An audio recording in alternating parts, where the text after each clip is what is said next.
opinion that if you're listening to a podcast and you want it to sound good, you're a baby. Also, we've started. Okay, sorry. Hang on. I have to tell this person. What do you got to tell them? I've got to say that I'm recording. Someone's texting me about an emergency, and I have to be like, I'm recording a podcast. So, Podcast star. So, in a way, a podcast is an emergency. Sorry about your personal crisis. I'm recording a podcast for 88 people. Give me 1 second. Yeah, no problem. I'll just vamp. Okay. The thing about that 88 people stat is I have no fucking idea how to interpret it. I don't know if that means 88 people downloaded it, 88 people... we're just flat out admitting that we're not even in triple digits? Oh, Jesus. It could be much more. Maybe 88 means people who in their hearts... Maybe the computer can read people's souls, and those 88 people vibed so... connectedly with the podcast that it created an... Wait a minute. I know why 88 people listen to the podcast. Why? What? You remember that number? No. 88's like a big alt-right number, apparently. Really? Yeah, we're hitting our target demo, baby. SS? Oh, wait. Is it? No. S can't it's be also the a big. number, it's also a big. letter. It's also a big Chinese thing. For some reason, Chinese... The Chinese, Nick, are very alt-right. No. Listen. I promise. For some reason, 88 has something to do with Chinese. I don't know. Because there are like 4 restaurants in LA. There's sushi's not Chinese, but You're there's right. No, wait, yeah, there are. There's an 88 Chinese in 88 Lancaster. Chinese. Yeah. So what's that about? I thought I guess that would be Japanese. I always thought like from Kill Bill, but that's how dumb the I crazy am. 88s. Yeah, that's how dumb I am, is that it's totally different country, totally different culture. Also, that movie's it's fictional. It's so. Hang on, I'm looking up. Yeah, Quentin Tarantino. He doesn't strike me as the kind of guy who does deep research on the culture itself of a country. I feel like he's just like a watch the movies kind of guy. Be like, that's what France is like. Yeah, I think you're absolutely right. Yeah, it is crazy how smart he is, and it's all just like, oh, okay, here's what it is. 88 in Chinese means good luck. Oh, so that's kind of nice. Yeah, I think it's good for us. Mm-hmm. Yeah, so the alt-right were pretty smart picking that one. Yeah, wait, now I'm looking up what is... Yeah, they picked that number, so things are probably going to work out good for them.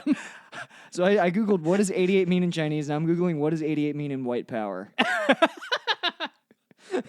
Those are the 2 lenses I view all information through. China and racism. All right, here we go. We've got Slate.com/explainer 14 and 88. Why white supremacists love these numbers. Yeah, that's the thing about Nazis, is they love their codes. Yeah. Oh, okay. 88 represents the phrase Heil Hitler because H is the 8th letter in the alphabet. So, but now what's this 14 thing? Oh, 14 refers to the 14-word mission statement wrote while propagandizing for federal prison. Mm-hmm. I'm not going to read it. Yeah, we don't need to read the 14 words. We don't need to start like full on reading white power manifestos in the 3rd episode. Hell yeah, that'd be great if like somehow we got media attention where they're like, Brendan Crick and Nick Oldershaw, we have a clip from their podcast. It's just you reading the 14 it's just words. me explaining the tenets of 88 and 14. Yeah. Oh my God. And then you're like, I don't have any opinion about it, but it's interesting, isn't it? It is interesting. We're gonna you the listener can decide. We're just presenting you with information. Yeah, this the whole point of this is to present both sides. Oh my God. Yeah. Oh boy. Well, man, this went off the rails quicker than normal. How was your day at work? Oh, good. I just like read people losing their minds about Louis all day on my phone. Oh yeah, dude. So I was working too, but I wasn't allowed to have I was doing audience work, so I wasn't allowed to have my cell phone. Oh, okay. So I just logged on. Mm-hmm. I think that I'm not gonna. How I feel about it doesn't. I mean, for what it's worth, I've we are not going to say our opinions. I mean, I do think what he did is a fucked up weird thing to do. There's no way. I think there's no way to interpret it in any of the way that's why are you doing that? Yeah, it's a very reasonable take. Yeah, but it's weird and bad. The cosmic brain take that I've seen from people on Twitter is if Louis C.K. really felt remorse for the women that he raped, he would give them jobs. Yeah, which is it's just Like, I don't understand how that is, like, how should you reconcile raping a woman, become their boss? Like, that's the most, like, cosmic brain. I don't, that's not what you want. Like, that's not actually what you want either. Yeah, you know what I mean?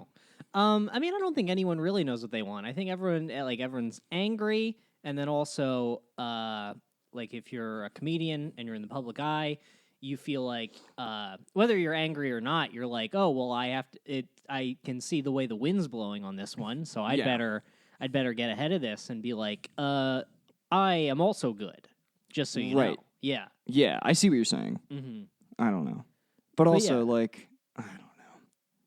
It is one of those days where everything just feels very one-sided, and you know that everyone on the other side of this is not posting it.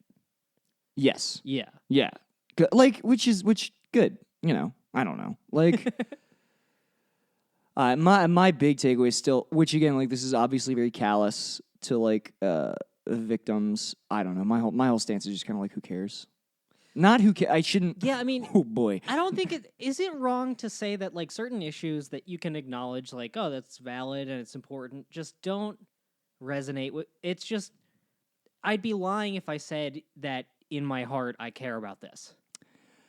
I think it'd be wrong for me to come out super hard, like, anti-progress. Yeah. But, like, is it wrong to be like, I am not emotionally invested in this issue? Like, I can't. It's just like the clubs that don't want him shouldn't book him, and if there are clubs that don't care, then like I can't. Like, I have too many other things to worry about. Yeah. Than whether or not Louis C.K. is doing like a 10-minute drop in at the Comedy Cellar. Mm-hmm. Like, most of my energy goes into where I'm being booked. Yeah. That's where my emotions go. So you must be very low energy then. No, the opposite. Oh, you're high. Oh, I see. You're high energy. High You're energy. High energy. High it's energy, not happening. low bookings. Wow. Oh yeah. That's a bad ratio to have. Mm-hmm. Because then you're just crazy like at the bus stop. Yeah. Oh yeah. I've been trying to find a therapist. Turns out I just can't have one. My insurance is such bullshit. Okay, I didn't know insurance could do this, but I just started a new job. I got new insurance, and I found this therapist online. I called him. I was like, hey, I emailed him. I said, hey, do you take this insurance? I'm interested in becoming a client. And he emailed back like, yeah, you're going to want to call me.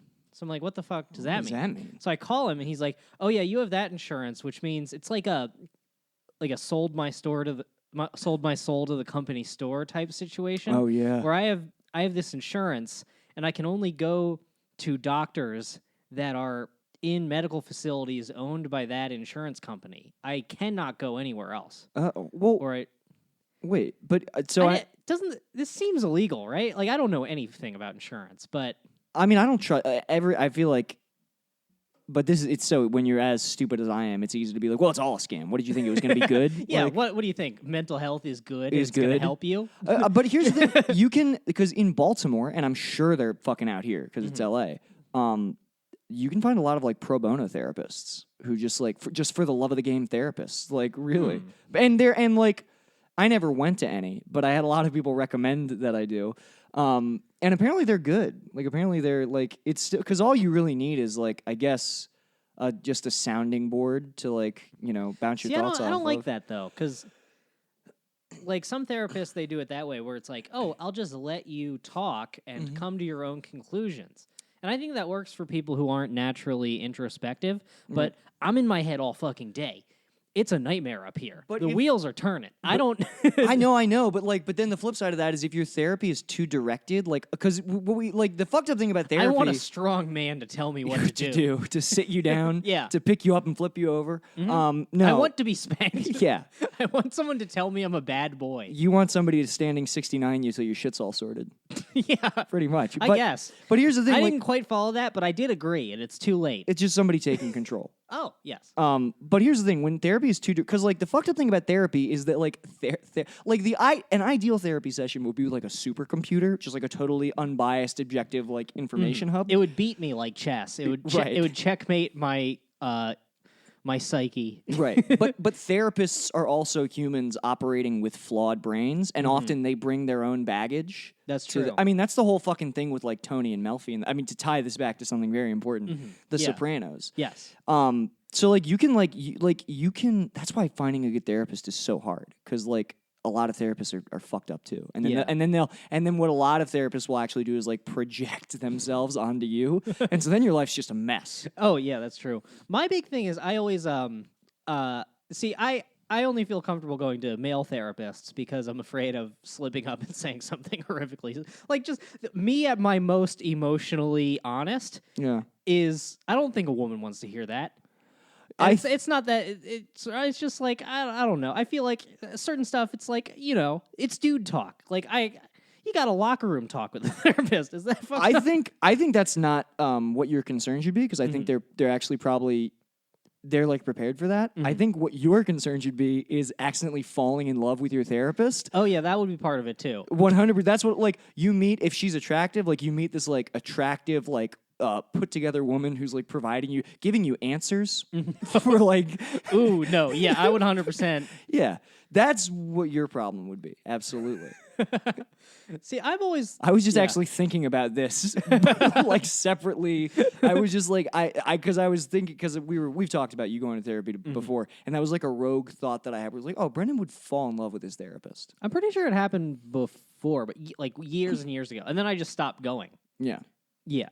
But yeah, every for some like I prefer male therapists, and they tend to be older men. Because that's basically I'm such an idiot that when I scroll down the list of therapists, I don't know why there's pictures. That's weird, but there's always pictures, and then I basically just cast a therapist. I find like the oldest man with a white goatee, and I'm like, yeah, that looks right. Yeah, you're just looking for Sigmund Freud. Yeah, I'm just looking for the man who looks the most like Sigmund Freud. Yeah, that's hilarious.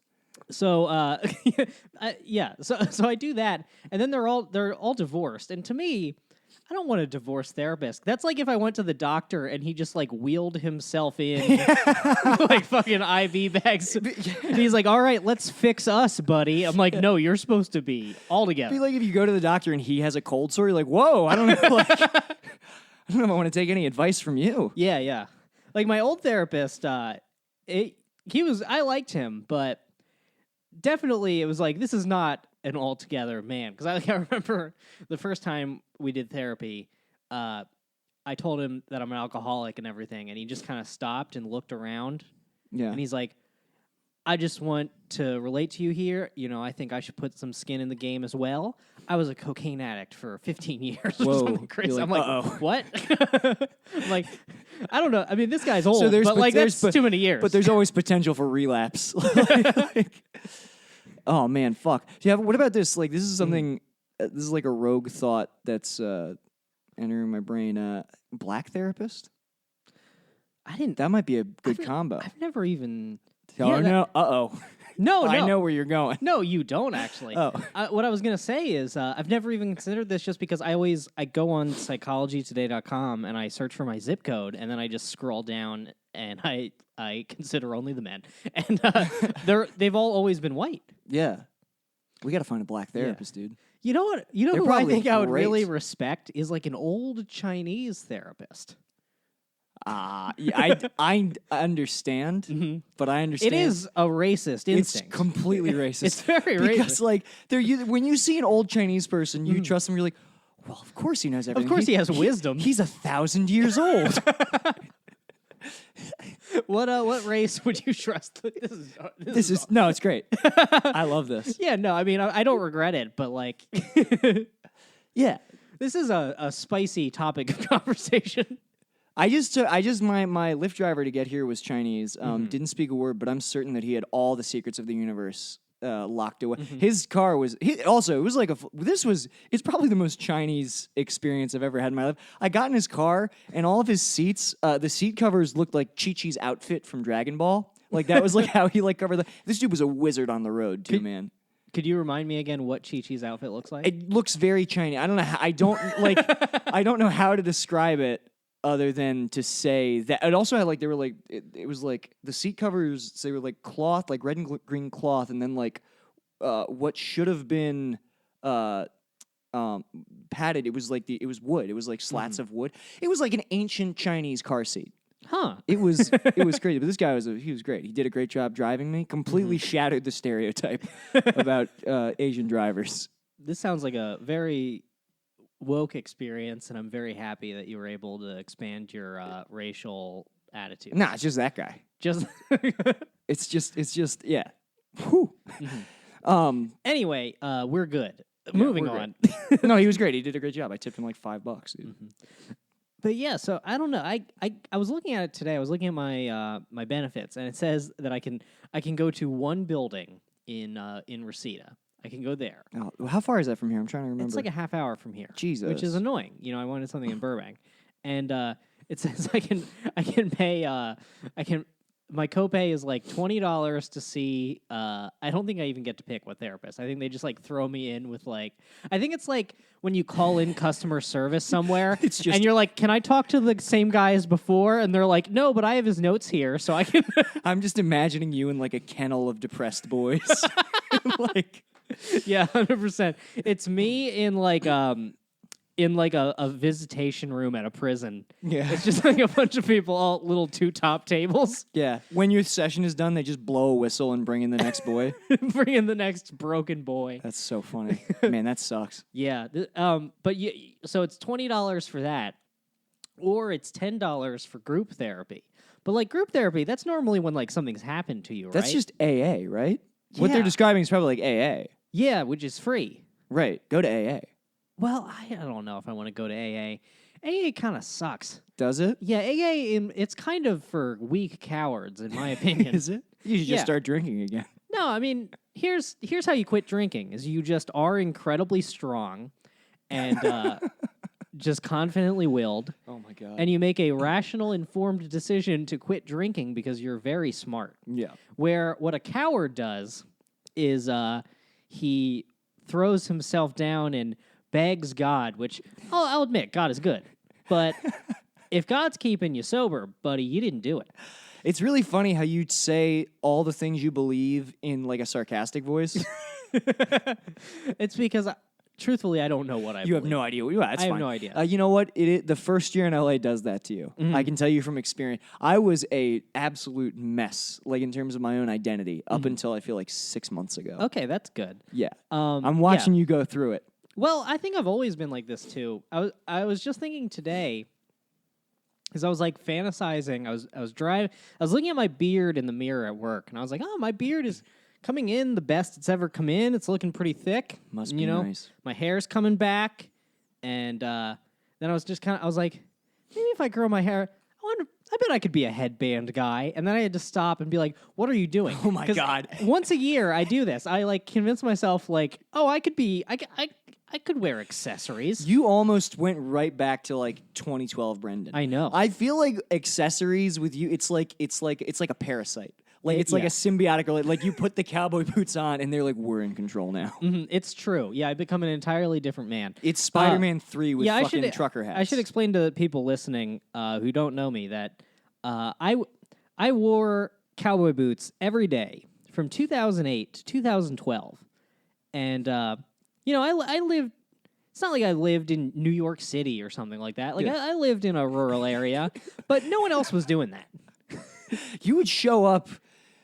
But here's the thing: you would then show. Like I think the first time I saw you do that was at the Wonderland Ballroom in DC, a really hip like music venue / comedy place. So that means you like what was it? Mechanicsburg? Where were you? Lancaster. Lancaster. So that means that how far of a drive was that? That'd be about like 3 hours, 4 hours. Like Lancaster to DC is like 5 hours. So you fucking like in Lancaster put on cowboy boots and a trucker hat and got all gussied up for the big city. That's so funny. Yeah, my brain is a mess, Nick. Yeah, dude. That's okay. You're getting better. It's getting a little bit better.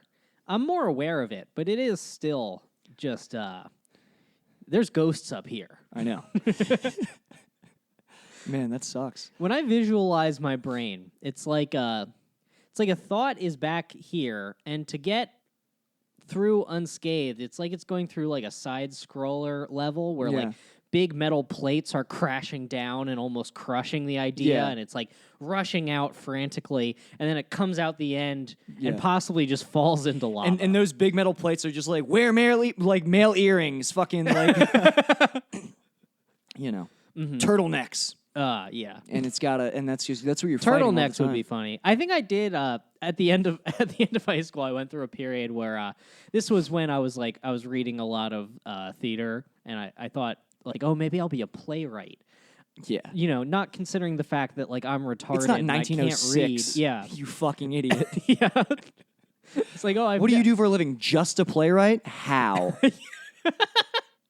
Yeah, the last people who made a living writing a play were the South Park guys. You Yeah. can't just write plays. Yeah. Neil Simon just died. Mm-hmm. That's the end of an era. Yeah. He was the last boy. Yeah. He was the last. Are there still people like, well, there are. No, it's because like Tracy, genuinely, I'm trying to think of like who is just a playwright. I feel like all like the big productions now are like people who are like dabbling in Broadway. Like they're famous for something. It's like the South Park guys. Mm-hmm. But I think Tracy Letts is a play guy. Just a play guy. I don't know. I think this is also probably a thing you're more aware of if you live in New York. I think Yeah. and only if you live in New York. I don't think anyone else really is aware of any of what's going on. I would love to just like, I'd love to meet like a small town playwright. He just pour like for community theater. He pours his heart out every 6 months, and it's just performed in front of like 60 people in like a converted like middle school cafeteria that like they're not using on Wednesday night, like whatever the fuck. Oh, I did just want to finish why I brought this up, but then I want to sorry. tell you a community theater story. But anyway, when I thought that I was a playwright or something, I would wear like turtlenecks and blazers casually because I was a fucking idiot. Holy shit. Yeah. Turtleneck and blazer? Yeah. That's like what you wore ironically on that zine, right? Mm-hmm. Oh man. Yeah, I mean, So wait. So would you like, and people like, and this is my. yeah, I would wear like. By the time we became friends, I was into my my like. This is why I get so mad at Isaac is because I see so much in him. Where Yeah. I'm like, I was the Hawaiian shirt guy. It's a dark road. You don't need to do this to yourself. Isaac will literally wear a shirt that's been eaten by moths. Like the shirt is more like the surface area. The shirt shouldn't be. It's the surface area is more holes than fabric holding it together. It's like it looks like an MC Escher drawing or something. Yeah, it's very fascinating. So and we're like, Isaac, why are you wearing that shirt that's been eaten by insects? It's been and he's eaten like, by bugs. and he goes, well, it's a good shirt. No, not anymore. What's even the color that it is? You can't even really see. But that's what I did for so many years. Is I was like, oh, I'm gonna look stupid, and then you won't be able to criticize it. But then secretly, deep down, I was also like, but this is very cool on a sincere level. I want to. Turtleneck blazer, Brendan. What are your friends wearing? Like, were there comments? Like, were they just? My friends were mostly wearing like t-shirts that you got for free from like something at school, Okay. and like jeans and like shoes that your mom bought you. I mean, Right. the exact same thing that I always wore. I mean, I always dressed like that, except the shirts were way too big. My parents had some sort of weird psychological hang up with me being small, so they would like confrontationally buy me mediums my whole life. Well, we can trick his body. If his body feels that it's not filling out the clothes that it's wearing, it'll try to fill the space. Yeah. It's like a koi pond. Holy shit. That is so stupid. Damn.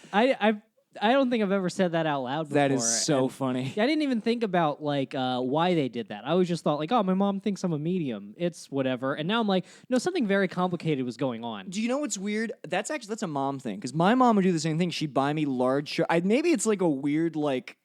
Maybe there's something in like your lizard brain when your parents are like my boy needs to be big and strong. I must have a large boy. I must have a large, potent boy. Because she would like, I would tell my mom, like, Mom, I'm a medium, and she would buy me like larges and extra large. She's like, well, these will fit you in like a few months. I'm like, I'm 19. You're still buying me clothes. Yeah, there's no growing to be done.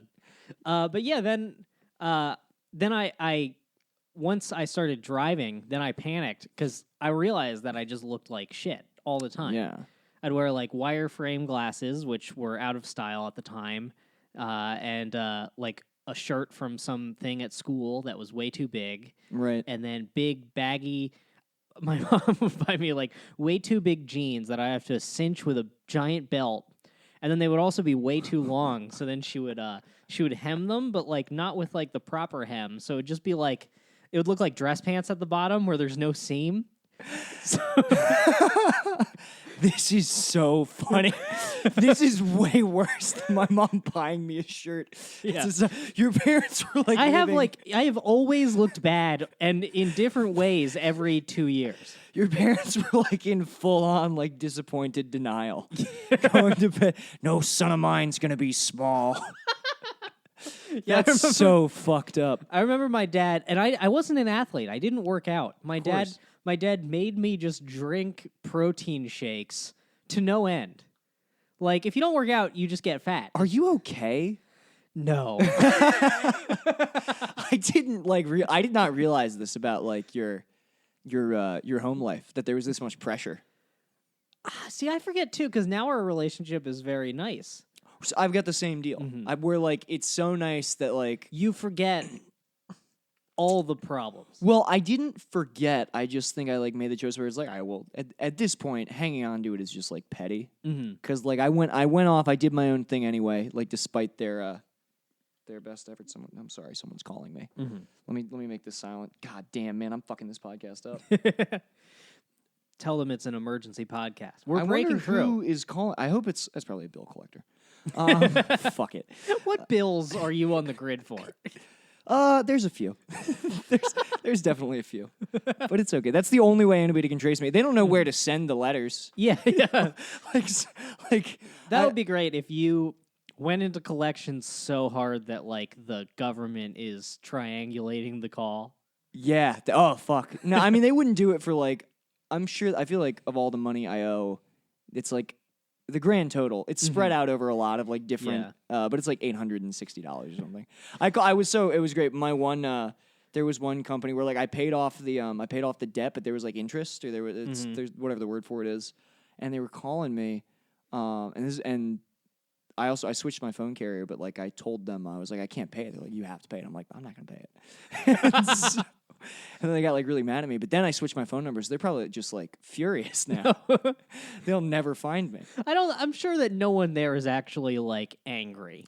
I'm sure they act angry on the phone, but they don't care. Yeah, I mean, if that was your job, would you care? I don't know. I feel like maybe they psych them up. Yeah. I don't know. That'd be great. If, like it's like when you fight a war in Africa, they give you like Coke mixed with gunpowder, and then you have to call people to be like, "Where's my $300, bitch? Where's my $300?" That's so great. Yeah. How do you get that? I feel like maybe I just like. Maybe how do you get that job? Because I feel like it's probably easy to get that job. And like, I just want to get the job with the company that I owe money to and be like, we're cool, right? I don't think you apply for that job. I think that job is, you know how like certain jobs, when you apply, they give you a personality test? Yeah. I think that there's one specific combo of answers that if you give that personality test, like an alert goes off in a room somewhere, and they're like, we got one. And then they go and they take you, like the psychopath, away and give you that job. Oh, so it's good. Yeah, you're like, oh, I was just trying to work at Target. And they're like, no, you're special. Wait, you're describing a world that doesn't exist. You're describing like a weird like 1984 where like you go to the job room and you take a test and and they determine whether or not like is it going to be. You've never applied for a job where they give you a personality test? No, dude. I mean, mostly it's a lot of retail stuff. And like retail banking. Like I think I did it when I worked at Wells Fargo. Yeah. But yeah, I mean, it's basically just like a test to see like if you'll lie, because all the questions are just like, your coworker has children who are starving, and they steal $1 from the register to feed them. What do you do? And then the option. Oh, I have taken Then this. you have to say like turn them in / shoot them with a gun. Right. And they're like, "Oh, yes, now you can work. You can have the job. Yeah, you can work here." Do you know what's funny? The last 5 it's 5. The last like 5 regular jobs that I had, which were like it was like fast food service industry, Rosetta Stone. It's been like 5 of them. I didn't actually have to interview at all or take those tests. Like I bypassed it just because they had every single one of those jobs for 5 jobs in a row. The person had just seen me do stand up and was like, "You seem like you're fun." That was like fully like, dude. Damn, no one will. my act, no one will ever watch me and be like, "Oh yeah, that guy would fit right in." There was I worked at a really nice steakhouse in Annapolis. I made great money, and it was just because the manager. I did stand up there one night, and the manager hit me up. He's like, "Hey, do you want a job?" And everyone else, like, to work at that steakhouse, you had to like take a test. You had to memorize all like everything. I just didn't do that. They just put me out like on the first night. Damn. Just like serving right away? Serving right away. He was like, yeah, you seem like you're good at this. I wasn't. I spilled champagne all over like I don't think any job trains anyone anymore. No, they did because that was the thing about all of these jobs. Same thing with Rosetta Stone. I just got it because like what was his name? He was Indian. He called himself Brad. Oh, Biraj. Biraj like saw me do stand up and was like, "Do you want to work at Rosetta Stone?" And you were supposed to take this really hard test where you could prove that you at least spoke another language. I do not. I speak only English. I got that fucking job, dude. Damn. Yeah, I mean, that's the fantasy is like someone sees you do stand-up, then they come up and they're like, "Kid, you got the goods." But it's just like, "Hey, kid, you want to make $11 an hour?" Yeah, that's been my whole. That's why like coming out to LA, it's not as easy because everyone does stand-up out here. Yeah, and I was like, well, I don't want to try to work at Din Tai Fung. Fuck that. Why would you try to accomplish anything? Yeah, it's easier to just like sell just your. Be like, just make a list of everything you ever accomplished, and then just be like, "That's who I am." That list, just reframe it, Be like, maybe it's not what I've done, but who I am inside. Maybe I could just care for others. I don't know what the fuck I'm saying. I can't. Are you being sincere? I don't. No. I literally. I'm doing that thing where I say something that I want to believe, and then it falls apart as it comes out of my dumb mouth. That was so. I was trying to figure out what the motive behind what you were saying. Yeah, I don't know what the bit was there. That was incredible. I think I was just lying. But to me. Right. I had forgotten you were here. That's okay. That was insane. Have you ever seen Cube 2, Hypercube? There's a part where they see a tesseract. They watch like a triangle like unfold into itself. That's what trying to figure out what you were saying what was my like. Beliefs are. I couldn't. There was no. It wasn't in the third dimension. Let me tell you, this Louis thing. It's a pickle. It is a pickle for sure. Yeah. Gosh, I wonder what we believe. No, I mean like it. Yeah. I mean, I think what he did was wrong. Mm-hmm. I fully believe that. I wish that any special in the last couple of years would make me laugh as much as any of his. I know, that's the tough thing. I mean, it's the Roman Polanski thing where I'm like, it's like, yeah, dude. But also, like, Roman Polanski's victim wrote a really complicated article where she's like, yeah, Roman Polanski raped me, but I'm also here to say it's not as black and white as they... She's like, it's still bad, but, like, the way that it's being portrayed or has been portrayed in the media for the last 30 years is also fucked up. Mm-hmm. Now, I don't really want to talk more about this. Like the minute I started saying this, I'm like, oh boy, we are 3 episodes in. No, I mean, I think that's a fair point. That but really, there's been remarkably little directly from the people that his actions have affected. Right. So, like, I mean, why do I care what some like a different open micer thinks about it? Well, yeah. Why do you care? Who gives a shit? Why do you care what an open micer thinks about it? I so regret in like 2013 being the dude who was just like, I regret so much of what I did publicly before like this year because I was a fucking idiot. Yeah. But I so regret being the guy who was like on Facebook like posting what I thought about Amy Schumer stealing jokes. Yeah. And shit, like just like commenting on like comedians who are commenting on anything really. And I see like open micers doing it. I'm like, oh, I'm so glad I'm like out of that bubble because it doesn't affect us. It's not fucking real. Like it's very dumb. Yeah. Just stop having earnest opinions. Well, not that. Joke just around like, with your buddies. Yeah, for Come sure. on. No, that too.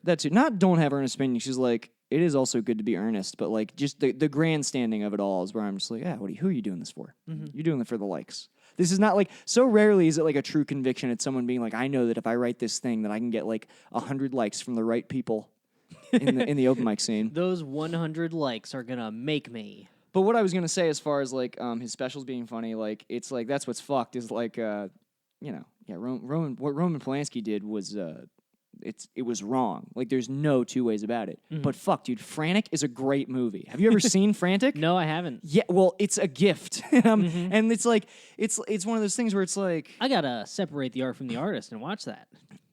Yeah, like I can't not watch Frantic. One of the articles that I'm most upset that Hard Times didn't let me write was I was trying to write this thing about this guy arguing about separating the art from the artist, but like at the end you realize it's all based off of that Woody Allen's clarinet playing is his favorite music. Oh my god. Like, he doesn't give a shit about the movies. He's That's just like, awesome. you cannot take Woody Allen's clarinet playing away from me. That's awesome. Yeah, I don't know. It's complicated. But yeah, I'm sure Roman Polanski is very good. I mean, Louis' specials are great. And His movies are good. Roman Polanski's movies are very good. Oh yeah, I'm sure as a hang he's weird. Yeah, my favorite. Here's the fucked up thing. My favorite Roman Polanski movie, The Tenant, actually, it's probably like my second favorite, is full on. It was right after he fled to Europe because of the very bad thing that he did. And it's all about this guy played by Roman Polanski. Roman Polanski plays the protagonist in this movie, and he's living in an apartment where everyone is just like looking at him, and he's just like, basically everyone is suspicious of him for something, and he just wants to be left alone. It's like, whoo boy, what is this about?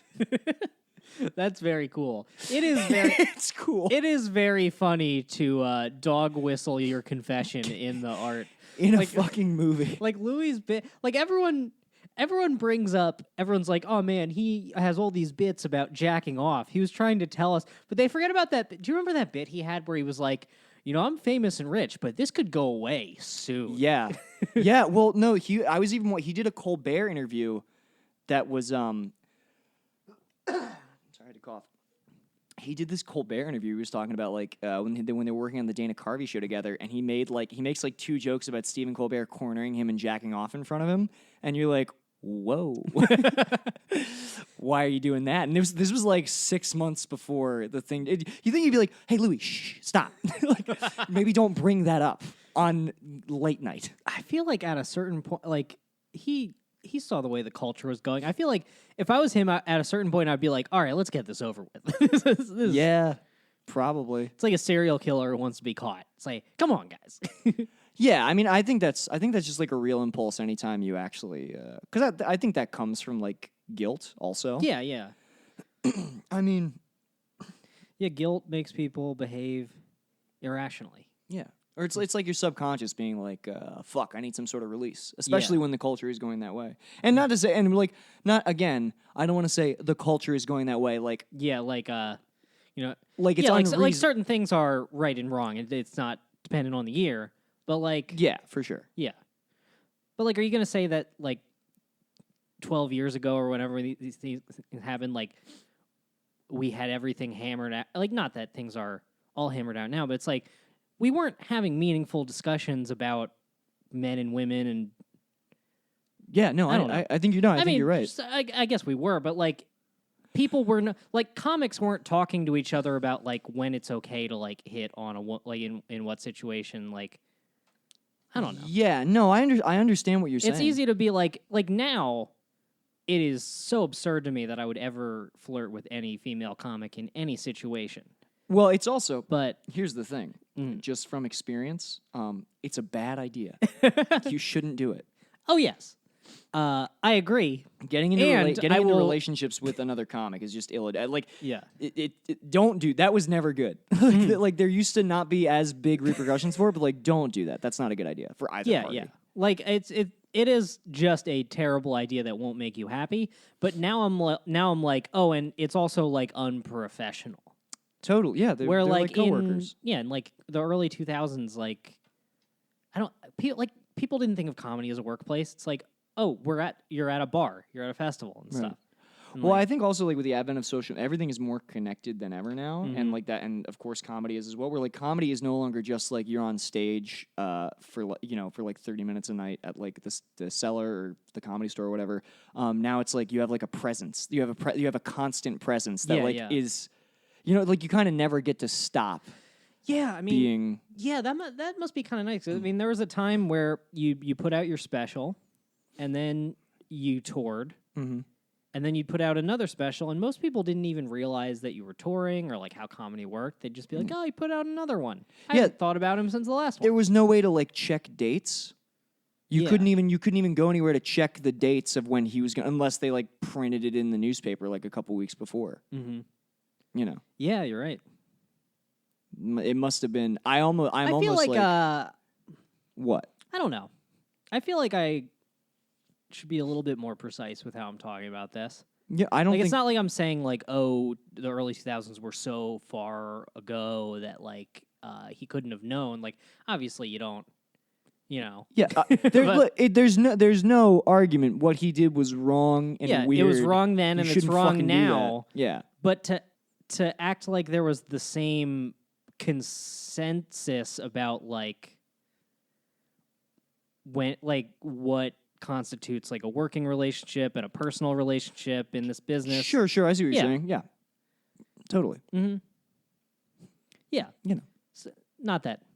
Like I don't matter. I'm not going to get in trouble over this. No, nobody cares. Well, I think that the 88 Proud Boys who listen to us aren't too worried about the 88 Chinese white supremacists. They're very confused, man. They're so confused. Mm-hmm. God, I've started like there's this have you ever seen Memory TV? I think it's like the it's some like Middle Eastern like news network. Their whole like the meme of them is they throw shoes at each other a lot. Oh, that's the thing you showed me where it's the guys at the desk and they all stand up and they yell. Yes, yeah, like the green screen falls down and shit. It's like Middle Eastern CNN, but like they literally just like threaten to kill each other on air. It's insane.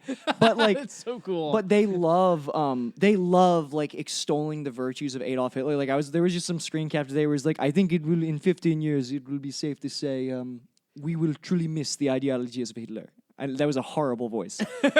You can cut that out. Basically, they're like yeah, like we're gonna be really. Hitler had a lot of good ideas. That was kind of Sandler-y. Was it? Well, that's close, right? And we will extol the virtues of Adolf Hitler.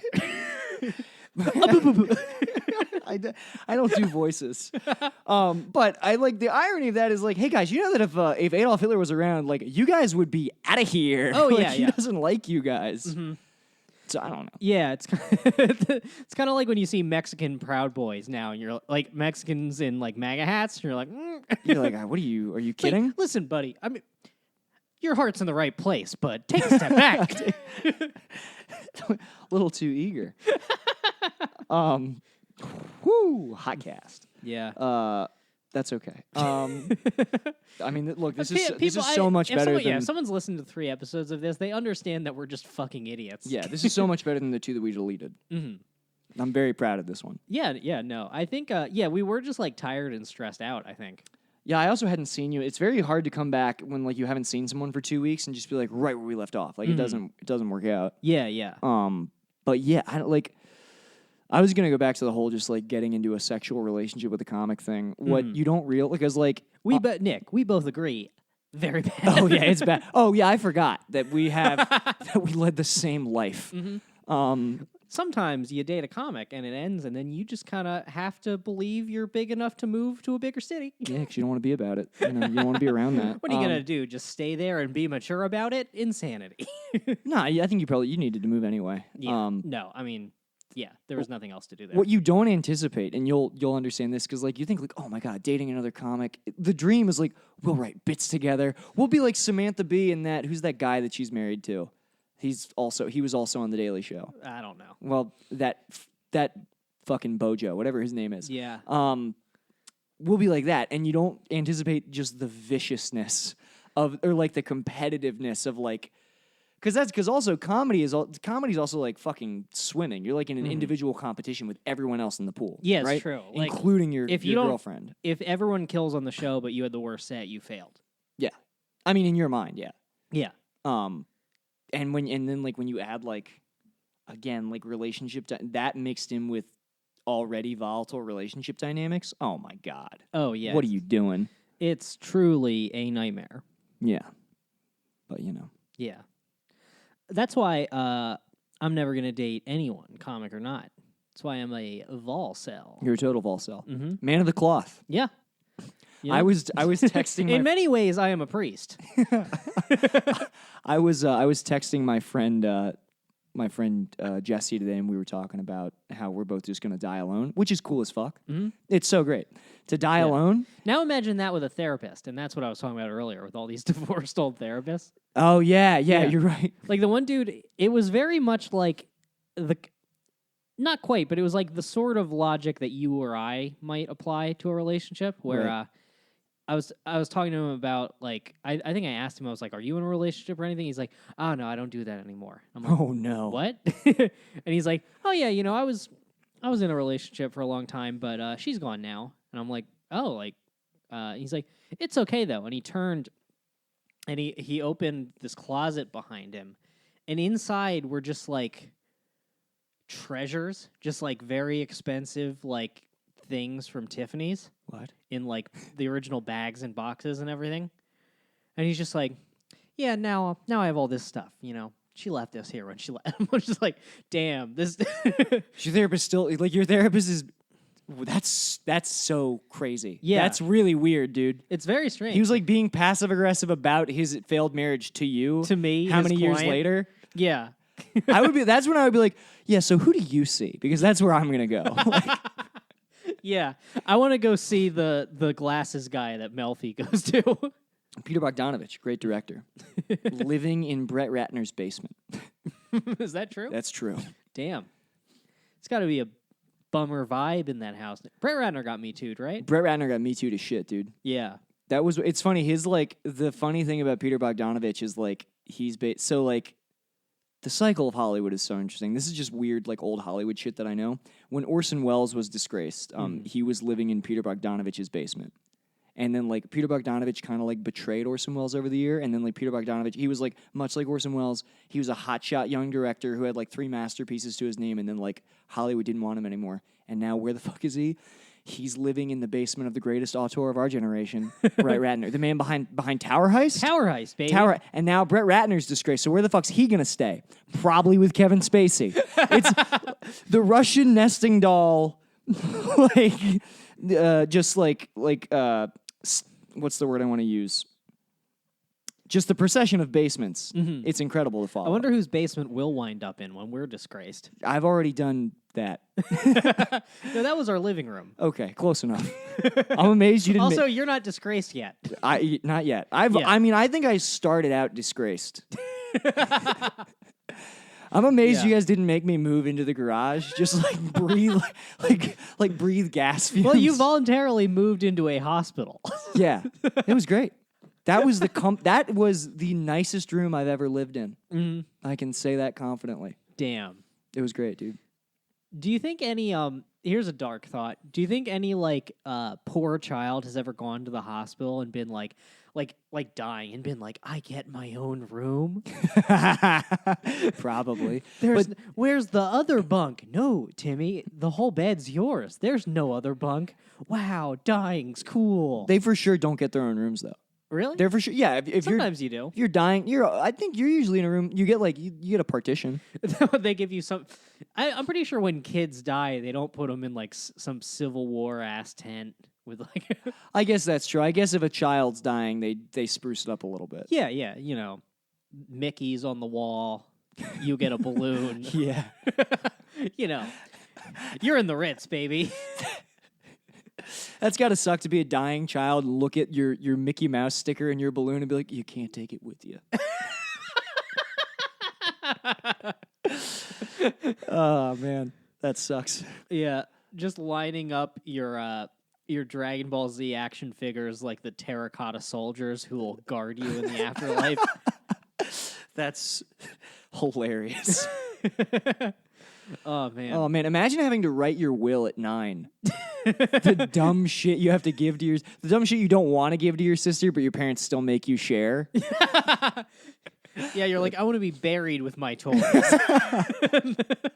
They're like, no, give your Hot Wheels to your little brother. No, in the coffin with me. It's like, Mom, why are you teaching me sharing? I'm not gonna live long enough to apply this. Stop teaching me things. Yes, stop teaching me lessons. Oh my God. Oh yeah, but fuck, I was gonna make a point like 5 minutes ago that I can't remember. It doesn't matter. Do you remember? Did it ever have the thought to you, like when you were a kid, like what if what if I get sick and I die and I never got to fuck? Where now, the idea of like I died and I never fucked, I'm just like, what a pure death. What if? Yeah, you never knew. Yeah. Oh my God, that would be incredible. Do you think if you averaged it all together, has sex caused you more pain or more pleasure? That's tough. I don't think it's tough for most people. I think most people will be like, yeah, sex rules. What are you talking about? I think sex is good. I don't know. It's complicated. It's complicated. Like for guys like you and me, it's like, sex, it comes with like a knife to your throat or a bunch of voicemails threatening to break into your house. Let's go a level deeper on that dying kid scenario. Let's say you're like 12 years old, you're dying, Make-A-Wish comes, and they're like, you can have anything you want. And you're just like, I want a hand job. You're even reasonable. You're like, I know no one's going to fuck me. I'm 9. Yeah, I want a hand job. And they're just like, and then you just like point to the woman who's with Make-A-Wish. You're like, she can do it. I want her to do it right now. That child's dying. Me too. But look, man, if you're going to get fucking, yeah, you know what? If you're terminal, you're home free. Yeah. Do you think that? Start me too. Are we imagining like a George Bush senior ass child, like just like, oh, yeah, I'm going right. out, I'm touching nurses. That is really funny that people were mad that George Bush Senior was touching. He's like, he's untouchable. What? Who cares? He won. I'm sorry I'm to be kind of mad though that like you're president and you're like I don't give a fuck is I'm gonna grab a nurse's ass. Tell us who killed JFK. Yeah. What the fuck, you selfish piece of shit. It is insane that like the trade-off like for being because politicians are arguably probably some of like the most powerful people in the world. Like that's people who want true power, but like the trade-off is like you have to fuck and marry a 6. Unfortunately, that is a rough part of it. Imagine you're the president of the United States, leader of the free world, and you got stuck with Barbara Bush. That sucks. That sucks, dude. That totally fuck. That would haunt me every day. Where it's like fuck. I could have just sold cars and nailed and got a better wife. Yeah, definitely. I think there's some clause when you become a politician where it's like you have to get an ugly wife to balance the power. Yeah, to keep you in check. I mean, Bush Jr., that charisma. Yeah. Yeah, if he was just if he was the mayor even. Yeah. Slay. Even if he was just if he just stayed in a small town, moved to Austin, just sold bad paintings confidently, he would be cleaning up pussy. Yeah. All up and down the street, dude. George Bush is one of those homeless guys who has the bicycle that he rides his paintings around on. George Bush he's one of those homeless guys where he writes you a poem, and it's a poem that he writes everyone, right? But you think it's so meaningful when he gives it to you. You're like, what an incredible soul. And then your girlfriend goes back in the dead of night to fuck him. Wait, what? That is fully who George Bush would be. That was a very specific end to that. No, it wasn't. That's just in the scenario I'm at. I always those romantic homeless poets. I feel like they have they've got There's a dirt definitely charm. some homeless guys who get non-homeless pussy, and I wonder what that's like. You gotta be pretty hot, I'd imagine. I would think so. I technically or no, it's not the old men. Definitely, if you're a 19-year-old homeless kid with stunning blue eyes, you're college chicks will definitely let you into their dorm. Absolutely. Oh, I saw, man, this was one of my lowest moments when I was still in DC. I saw this girl who was homeless who was stunning, and I was almost like. Was she Oogle crust punk homeless, or was she homeless? No, she looked like she was new. She looked like she had a fight with her dad probably, and was like, "I'm leaving." But she was beautiful, and she had a sign that's need money, need food, need a place to stay. And I almost fucking pulled over and was like, "Come with me." I did that in Philly 6 months ago. Yeah, I was walking, and there was just this beautiful homeless girl, and I stopped, and I was like, is this a hidden camera thing? Is this a social experiment? What would you do? Yeah. Yeah. And my thought, I think so hard about my interactions with women that I was like, oh, I'm not going to give her $1 and get allegations. Yeah. I'm not going to stop and talk to this woman in public. Who would she even go to, though? I have no idea. Wow, how dark. What a dark thing I just said. I'm sure everything's working out for her. Beautiful homeless woman, no social security card, no immediate family, the perfect crime. Jesus Christ, dude. Well, look, I made you look a lot better with all that Louis stuff you said. So. That's true. Oh my God. Look, we didn't do that. We're both traumatized men. All yeah, right? that's true. We're both victims. Yeah.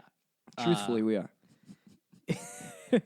It's true. I mean, there's no way to talk about it, but There's no way to talk about it.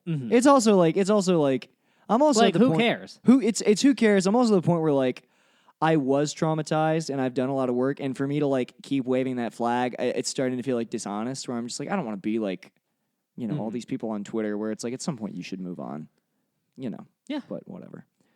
I don't think it was that bad, but people know I'm joking, right? Who cares? I don't care. No, I mean it's the same as alcoholism. You just you are strong and powerful, and you make an informed choice to be better. Yeah, and we're better. yeah. I've We're done it all all without better. therapy. Just blocking Just out huge drugs. parts of my life to the point where people will tell me a story about me, and I'll be like, I did that. That's how much of my life I've lost just from like, I can't deal with that.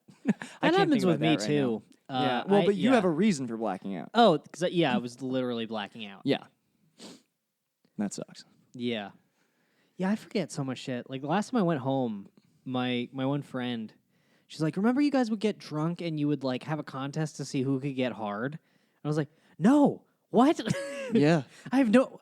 Tell me more. That's fascinating. So you would just like take your your dick out with your boys? I don't think we would get it out. I think we'd be like wearing shorts. You would try to get hands free hard? Yeah, get hands free hard. What are you doing? Are you listening to back- JOIs? No, just like concentrate. What? You're describing a level of control over your body that I don't understand.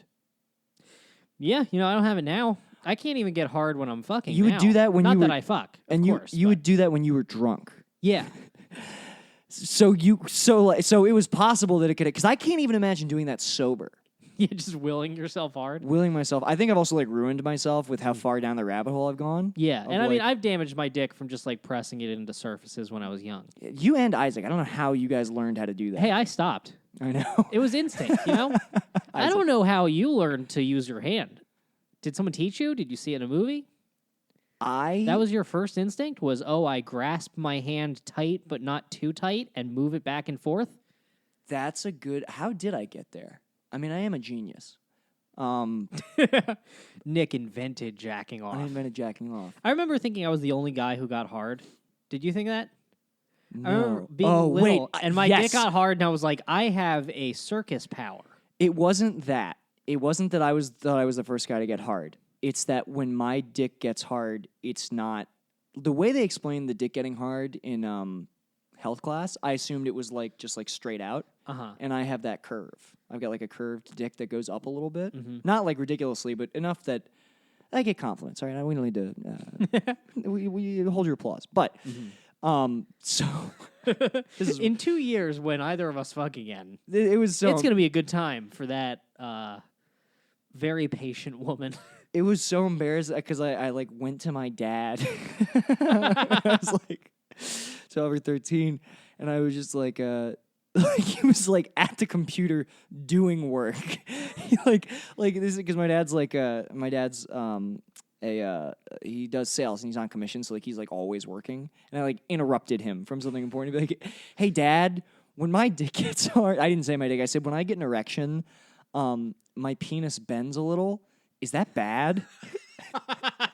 And he just goes, I don't know. Talk to your mother about it. And why? he just didn't want to deal. Oh yeah, when I went and talked to my mom about it, she's like, "You need to ask your dad that question." And I was like, "I'm fucked." I was like, my parents don't have enough information, so I thought that I was the first guy to have like a curved dick. They'd never heard of it before. They'd never heard of it. I was a modern medical marvel. Very fascinating. Yeah. Well, that's an hour. That's an hour on the nose. Yeah. That's a good way to end it. Make a baby, Bye-bye. leave her on in peace. Only time I give a fuck is for my own release. That's why I own these streets. Straight up portfolio showing growth. Fuck a pay cut. Yeah, you know I stay slut. Catch me in the spot, looping up for the self suck. Oh fuck, I busted already. I'm coming bucket so heavy. My dream of cream coming steady. Now my mouth open, I'm ready. I'm talking solo heavy petting on a Friday night. That talking bashing the bishop more like Nantucket's delight. I'm taking all the time I need to do it just